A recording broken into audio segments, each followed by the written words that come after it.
Χριστού κακοιμημένου δούλου του Θεού, Πατρός ημών Φραγκίσκου Παπαρόμης, και υπέρ του συγχωρηθήνε αυτό, παν πλημέλημα εκούσιον τε και ακούσιον.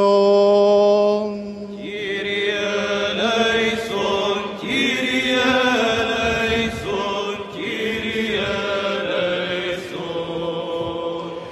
Όπως Κύριος ο Θεός τάξει την ψυχήν αυτού, ένδα οι δίκαιοι αναπαύονται, τα ελέη του Θεού, την βασιλείαν των ουρανών και άφεσιν των αυτού αμαρτιών, παρά Χριστό το αθανάτο βασιλεί και Θεό ημών, ετισόμεθα.